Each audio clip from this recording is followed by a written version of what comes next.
first OHIP record. And all these doctors, all these times, you know, when I'm taken into hospital with chest pains, there'd be tests, right? Lab work. None of this lab work was on the 17 pages ever, and all these doctors added. Nothing was there. And then they took my 17 pages and screwed it all up, put all dates and all lines different. But I could prove conclusively I never saw any of those doctors because there was no lab work.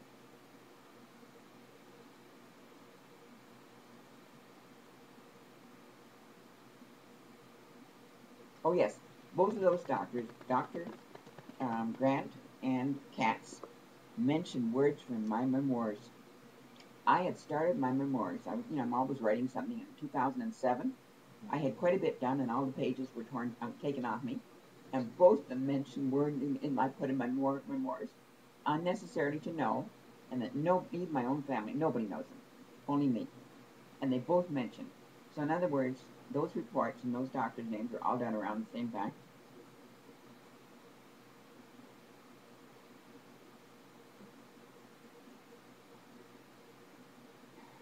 Anyhow, there's a psychiatrist I've seen. Now, not once did I ever say that I'm depressed, and I've never been depressed. You don't even hear me ever even say it, even now. But each of them were talking about delusional, saying about all doctors against me, and I never even said that once. It never crossed my mind. I said that I'm not getting medical care. And Dr. Sidlin, on December the 10th at noontime, when he woke me up from a drug sleep, told me, and when he saw me in October 2003, I remembered that, and this was, 6 years later, I knew him immediately, and he looked very sad, and he had a psychiatrist with him, a woman. She looked as if she was going to collapse. And when I was leaving the hospital, they did an ECG, and she looked at it, and she looked as if she was going to collapse. And I said to her, because I knew he wasn't in, I said to her, "Are you going to do anything about this?"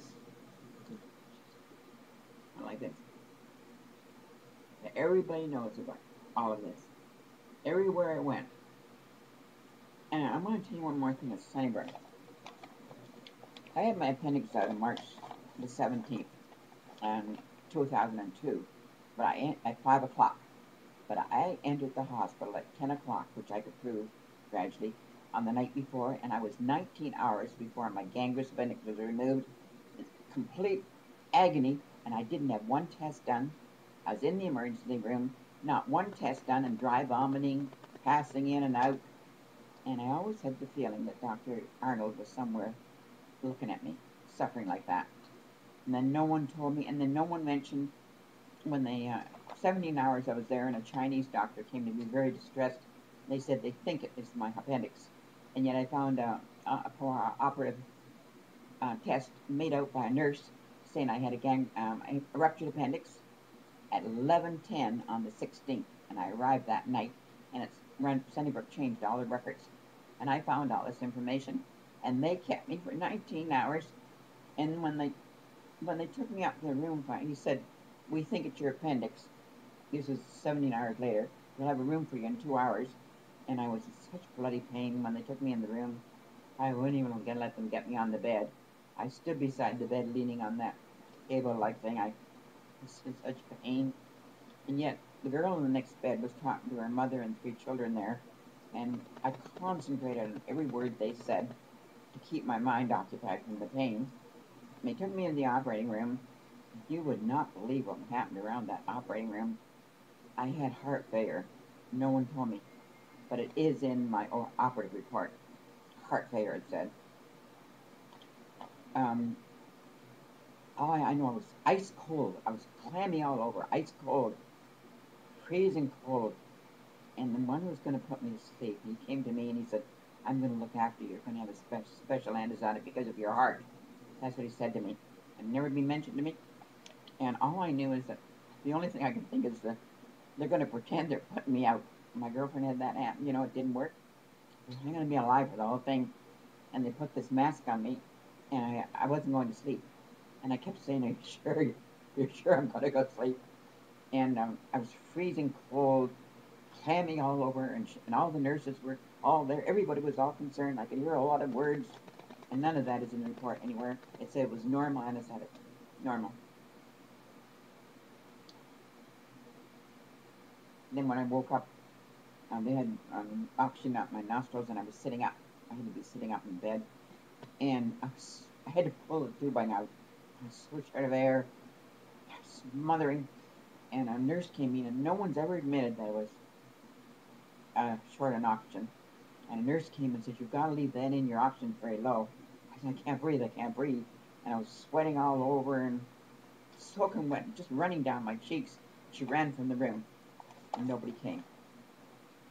When the doctor came later, he said, that's when he told me, he said, "This is the most unusual. You must have been in vein, pockets of infection all over you." And then he denied the whole thing in his letter. Let me out in 3 days. They told me he drained the largest pocket under my right breast, and that was all denied. I obtained an x-ray prior to me going into the hospital 2 months earlier. No clip there. I came one after I came out, and there was a clip there showing that he had drained that one. I was only home from they let me out in 3 days, and I phoned the next day. Something was very wrong. I didn't know I was all full of abscesses and bacteria infection. All I know is I couldn't move a bit. I was now worse, but not from my appendix. I phoned and I said, "I know this sounds silly, but there's something being left of me. There's something very wrong down there. This is not an ordinary appendix remover." It was the surgeon's assistant. He says, "Nothing's left in there." I then found there was 3 clips there. 3 clips. And he said, "There's nothing left in there." I then found a week later, now I'm really vomiting. I'm terribly ill, and my whole abdomen's all swollen out. My biddings was on March the 17th, and on March the 31st, I landed back at Sunnybrook by ambulance. I was in complete agony. I couldn't touch anything, and I was told that one of the pockets on my right-hand side had filled again. He says that I had cysts all over my liver, and he said that you have water on your lung. We're going to get internal specialists to come to see you. This is Sunnybrook. It was March 31st. I'm there, and witnesses, and all of a sudden, he came. He says, "I'm going to advise Dr. Arnold you're here." I said, "Why would you tell Dr. Arnold?" I said, "I have not seen him since November the 5th. He is no longer my doctor." He came back and he said, "Sorry, the internal specialists are not going to see you. You're going to be sent home. Keep on your antibiotic." He had 10 bottles of antibiotic, and they didn't check to see what was the right one after my appendix was taken out. For the first 6, I was breathing up huge. Every time you put me on antibiotic, I'm choking on this phlegm coming out, and it feels so good. After the 6th bottle, something's happening. I'm getting worse again. I'm having all the same collapsing, high temperatures. I was now having a reaction to the antibiotics.